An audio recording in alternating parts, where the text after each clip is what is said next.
Élu, ce message que vous êtes sur le point d'entendre est une révélation divine provenant du trône du ciel. Si tu es ici aujourd'hui, sache que ce n'est pas un hasard. C'est Dieu lui-même qui t'a conduit ici. Quelque chose est en train de se passer dans le royaume spirituel. Le tremblement que tu ressens dans ton âme n'est pas de l'anxiété, c'est l'alignement. La tension dans ton esprit n'est pas une pression, c'est le but. L'Esprit du Seigneur plane, agite, réveille ceux qui ont été cachés, réduits au silence, négligés, retardés. Les cieux ne sont pas silencieux. Les anges ne sont pas inactifs. La trompette retentit. Et ton nom résonne dans les couloirs de l'éternité. Tu es né pour ce moment. Tu n'as pas été appelé à observer le réveil, tu as été appelé à l'embraser. Tu priais, Dieu, quand, et le ciel répondait, mon enfant, maintenant. Tu marchais dans la vallée, pensant que c'était une punition. Alors que ce n'était que la préparation. Tu pleurais en secret, ne sachant pas que tes larmes arrosaient les racines d'un mouvement de Dieu qui secourra les nations. Tu as été incompris, sous-estimé, isolé. Mais chaque moment était une mise en scène divine pour cette collision prophétique entre ton obéissance et le temps de Dieu. Voici ce moment. Ceci est ton annonce divine. Ceci est ta confirmation prophétique. C'est l'heure où ce que Dieu t'a murmuré en privé devient visible en public. Ce n'est pas juste une nouvelle saison. C'est une nouvelle dimension. Et le ciel déclare sur toi. Entre, lève-toi, avance. L'huile est prête. L'autel brûle. Et ta mission t'attend. Si ce message éveille quelque chose en toi, si une étincelle s'allume dans ton âme, déclare-le. Commente, merci Jésus, ci-dessous. Ce n'est pas juste un mot, c'est une déclaration puissante. C'est ta manière de dire, je t'entends Seigneur. Je suis choisi. Et je suis prêt pour ton plan. Et si ce n'est pas encore fait, abonne-toi à cette chaîne pour ne jamais manquer un message comme celui-ci, un message qui peut élever ton esprit et guider ton chemin. Maintenant, allons plus loin ensemble. Pas seulement comme un enseignement, mais comme une expérience transformatrice qui peut tout changer. Es-tu prêt? Commençons. Il y a des moments dans la vie où le ciel interrompt la terre. Des moments où le timing divin rencontre l'urgence sacrée. Où Dieu ne t'attend plus pour que tu te sentes prêt, mais t'appelle parce que le temps l'exige. Ceci est l'un de ces moments. Pas la semaine prochaine. Pas l'année prochaine. Maintenant. Ton esprit n'est pas seulement agité, il est convoqué. Laisse ces mots brûler dans tes os. Tu es né pour plus. Plus que survivre. Plus que la médiocrité. Plus que le silence. Tu n'as pas été créé pour t'adapter. Tu as été créé pour déranger les ténèbres. Tu as été conçu dans le lieu secret pour ébranler des systèmes. Briser des cycles générationnels. Porter une parole qui libère les captifs.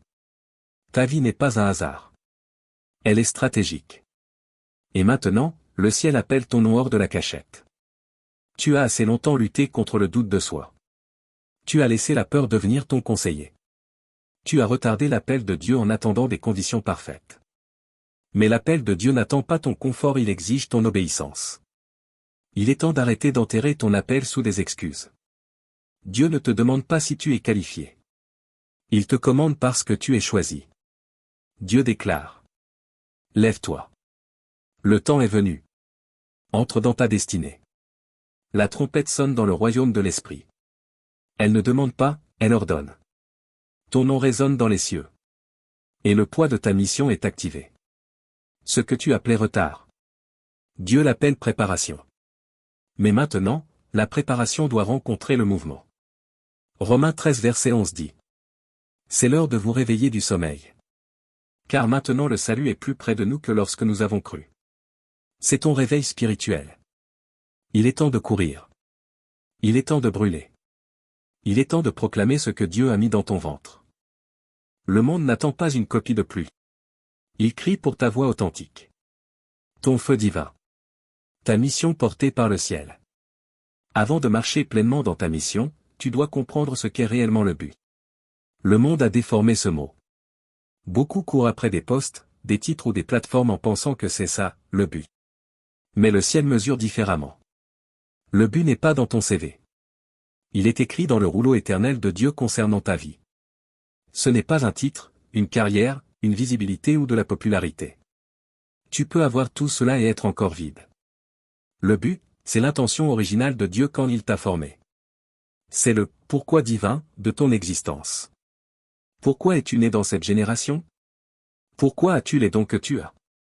Pourquoi as-tu survécu à ce qui a détruit d'autres? La réponse, c'est le but. Jérémie 1 verset 5 dit. Avant que je t'ai formé dans le ventre de ta mère, je te connaissais, avant que tu sois né, je t'avais mis à part, je t'avais établi prophète pour les nations. Ce n'est pas juste une parole pour un prophète, c'est le plan directeur de chaque élu. Dieu ne forme pas des gens puis décide quoi faire d'eux.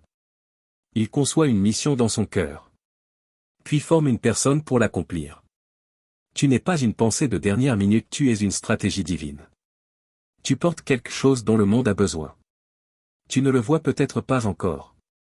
Mais c'est déjà en toi.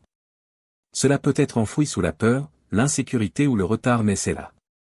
Tu es la réponse à la captivité de quelqu'un. Tu es la voie pour la confusion de quelqu'un. Tu es les mains et les pieds d'une mission divine. Et tant que tu ne te lèves pas, le problème que tu devais résoudre reste entier. C'est pourquoi l'ennemi combat ta clarté. S'il peut te garder dispersé, occupé, ou dépendant de l'approbation, tu ne découvriras jamais pourquoi tu es né. Mais quand tu comprends enfin ton but, tu deviens inarrêtable. Le but donne la direction. Le but alimente l'endurance. Le but réduit au silence la comparaison. Quand tu sais qui tu es et pourquoi tu es là, tu arrêtes de perdre du temps à vouloir être quelqu'un d'autre. Alors, dis-le haut et fort. Tu n'es pas un hasard. Tu n'es pas moyen. Tu n'es pas une erreur. Tu es une solution. Une arme. Un vase choisi. Un ambassadeur divin. Une voix que l'enfer craint et que le ciel approuve. Et ton appel attend ton « oui ». Le lieu caché, c'est là où Dieu traite ton orgueil, ta peur, ton insécurité. C'est là qu'il remplace la performance par la présence, l'ambition par l'onction, le bruit par la clarté. Ésaïe 49 verset 2 dit. Il a rendu ma bouche semblable à un glaive tranchant, il m'a caché dans l'ombre de sa main, il m'a rendu semblable à une flèche aiguë, il m'a tenu caché dans son carquois. Dieu a affûté ta voix, poli ton discernement, affiné ton intégrité. Tu as été sous pression, non parce que tu es faible, mais parce qu'il est en train de te façonner en une arme qu'il peut utiliser avec confiance. Une flèche polie ne peut être libérée tant que l'archer n'a pas terminé sa préparation. Mais quand il la relâche, elle vole avec précision. Alors reçois cette vérité au plus profond de tes os. Tu as été caché, mais pas oublié. Mis à part, mais pas mis de côté. Choisi, pas rejeté. Ce n'était pas un enterrement. C'était une plantation. Et maintenant, la terre se fend. Les racines ont tenu. Le temps est en train de changer. Et la main qui t'a caché est sur le point de te lancer. Parlons de quelque chose de réel. L'ennemi combat toujours ce qu'il craint. Le combat spirituel s'intensifie juste avant une naissance spirituelle. Si tu t'es senti submergé, retardé, attaqué, incompris ou étiré jusqu'à tes limites, ce n'est pas un hasard. C'est parce que tu es plus proche de ta mission que jamais auparavant. L'enfer le sait, même si toi tu ne le vois pas encore. Ta résistance n'est pas un signe d'échec. C'est une confirmation de ton appel. Chaque fois que Dieu commence à attirer quelqu'un vers sa destinée, Satan essaie de le distraire, décourager ou détruire avant qu'il n'y parvienne. Pourquoi? Parce que dès que tu entres dans qui Dieu t'a appelé à être, tu deviens une menace. Tu deviens une voix que l'enfer ne peut faire taire. Une présence que l'ennemi ne peut manipuler. Un transformateur d'atmosphère. Un briseur de chaînes. C'est pourquoi la bataille a été si personnelle. C'est pourquoi la tempête est arrivée soudainement. C'est pourquoi tu as remis en question ton appel plus que jamais. Regarde le modèle. Moïse est né pour libérer une nation. Alors Pharaon a tenté de le tuer dès l'enfance. Jésus est venu pour sauver le monde. Alors Hérode a ordonné la mort de tous les enfants mâles. Et maintenant, regarde ta vie.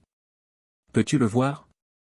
Les luttes, les reculs, l'isolement, les combats spirituels. Ce n'est pas parce que tu es maudit, c'est parce que tu portes quelque chose que l'enfer redoute.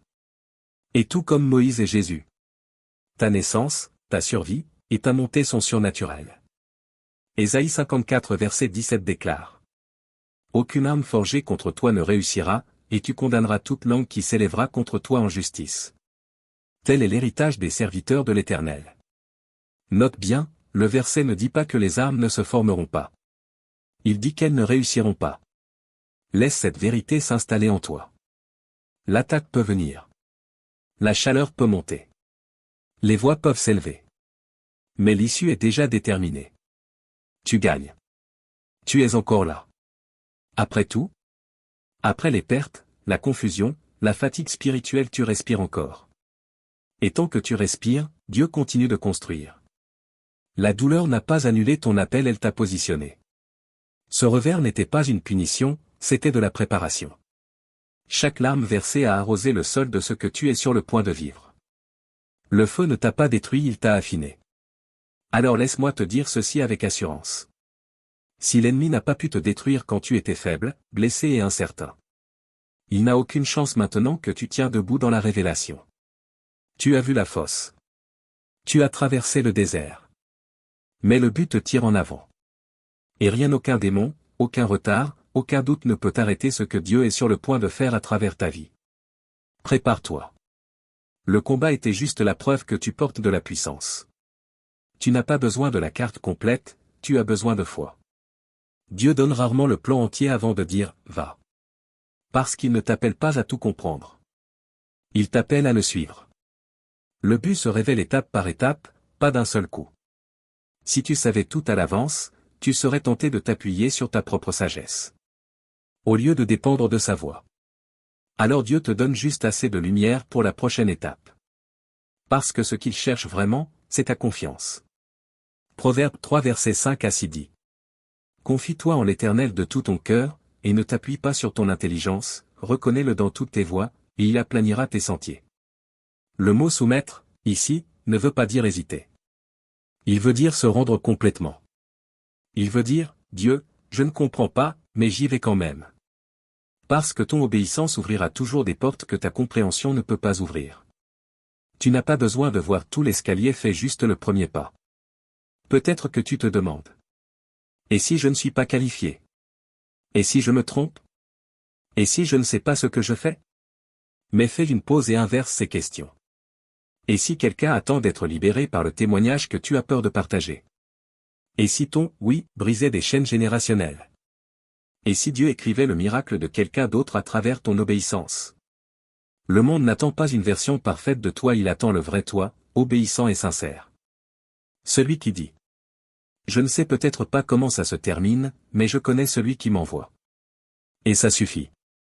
Parce que quand l'obéissance devient ta posture, Dieu prend en charge le résultat. Et il ne faillit jamais. La peur n'est pas la preuve que tu n'es pas appelé, c'est la preuve que ton appel compte. Moïse avait peur. Esther a hésité. Jérémie a essayé de se disqualifier. Mais Dieu n'a jamais changé d'avis pour aucun d'eux. 2 Timothée 1 verset 7 dit. Car Dieu ne nous a pas donné un esprit de peur, mais un esprit de puissance, d'amour et de sagesse. Tu n'es pas dirigé par la peur. Tu es rempli de puissance. Tu n'es pas trop petit. Tu n'es pas trop tard. Dieu ne t'a pas amené jusqu'ici pour t'abandonner maintenant. Élu, avance. Même si tu trembles. Même si tu doutes. Mais avance. Seigneur, souffle sur chaque appel enterré. Dénoue chaque rêve oublié. Restaure chaque morceau brisé et rends-le magnifique par ta gloire. Dieu, ébranle la terre sous chaque mensonge qu'ils ont cru. Détruis les voix qui leur ont dit qu'ils étaient trop tard, trop petits, trop faibles, trop brisés. Lève leurs yeux pour qu'ils voient ce que toi, tu vois. Murmure à leur esprit. Tu es né pour ce moment. Maintenant, Seigneur, que le but jaillisse de leur esprit. Que l'huile du ciel coule fraîchement sur leur tête. Que leurs esprits soient remplis d'une clarté divine. Et que leur cœur soit inondé d'un courage céleste. Nous déclarons que c'est le point de bascule. C'est le tournant. C'est le réveil. Père, donne-leur une sainte audace pour sortir du silence. Donne-leur la ténacité d'obéir, même quand le chemin est flou. Que leur « oui » d'aujourd'hui résonne dans l'éternité. Et Seigneur, pour chaque personne qui a pleuré en silence. Qui a combattu dans l'ombre. Qui s'est battu pour survivre un jour de plus, que ce moment marque le début d'une restauration divine. D'une rétribution divine. D'une accélération divine. tu ne fais pas que les guérir, tu les propulses. Et Seigneur, pour chaque âme qui choisit de liker, partager ou s'abonner. Que leur obéissance résonne comme le tonnerre dans les cieux. Alors qu'ils sèment dans ce message. Qu'il leur soit retourné en vagues irrésistibles de faveur. Que leur obéissance devienne un autel. Que leur foi déverrouille des moissons qu'ils avaient oublié avoir semées. Bénis leurs mains, leurs maisons, leurs générations. Que des anges soient envoyés dans leur foyer. Que des portes ouvertes les surprennent. Que des miracles interrompent leur quotidien. Que ta présence repose si lourdement sur leur vie qu'ils n'en guérissent jamais. Que la même onction sur ce message repose sur leur appel. Le même feu que dans ces paroles qu'ils tombent dans leur chambre, dans leur cœur, dans leur chemin à venir. Père, nous scellons ce moment dans la gloire. Qu'il ne passe pas rapidement. Qu'il brûle en profondeur. Nous déclarons que c'est accompli. Nous déclarons que c'est divin. Nous déclarons que c'est la destinée. Au nom tout-puissant de Jésus-Christ. Le nom qui réveille les morts et brise chaque chaîne. Nous déclarons. Qu'il en soit ainsi. Amen, et Amen.